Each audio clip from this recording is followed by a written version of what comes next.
ही सुरुवात आहे. आम्ही असं एवढंच म्हणू, आगे आगे देखो होता है. त्याचे परिणाम विधिमंडळाच्या अधिवेशनातही दिसले सर. महाराष्ट्राच्या अगदी शिवीगाळ करण्यात आली.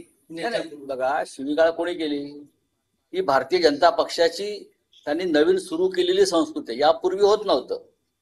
देवेंद्र फडणवीस यांच्या हातात जेव्हापासून या राज्याची सूत्र गेली तेव्हापासून त्यांनी ज्या टोळ्या जमवल्या इतर पक्षातल्या गुंडांच्या, भारतीय जनता पक्षाचे ते झालर टाकू, ते त्यांच्या मूळ पक्षाचे लोक नाही आहेत, बाहेरचे लोक आहेत. या टोळ्या आहेत त्यांनी जमवलेल्या.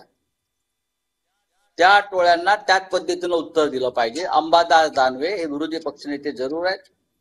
आतापर्यंत त्यांनी विरोधी पक्षनेत्याचे सर्व शिष्टाचार पाळलेले आहेत.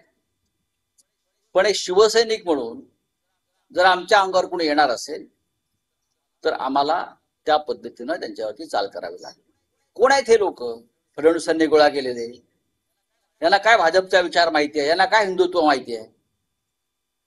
हे सगळे दलाल एजंट फडणवीसांनी गोळा केले आणि राज्य करायचा प्रयत्न केला. जे दिल्लीमध्ये तेच महाराष्ट्रात.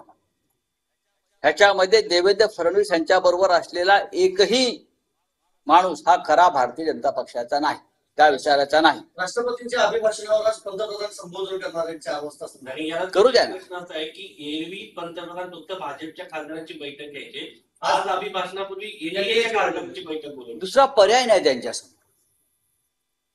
एनडीएचं जे सध्या भजन चाललेलं आहे मोदींकडून, ते ऐकून आम्हाला आनंद होतोय आणि थोडं गुदगुलाही होत आहेत. त्याला दुसरा पर्याय नाही. भारतीय जनता पक्षामध्ये मोदींच्या विरुद्ध कमालीची अस्वस्थता आहे. त्याच्यामुळे एनडीएच्या पाठिंब्याशिवाय, हे दोन चार जे प्रमुख पक्ष आहेत त्यांच्या पाठिंब्याशिवाय हे सरकार ते चालवू शकत नाही.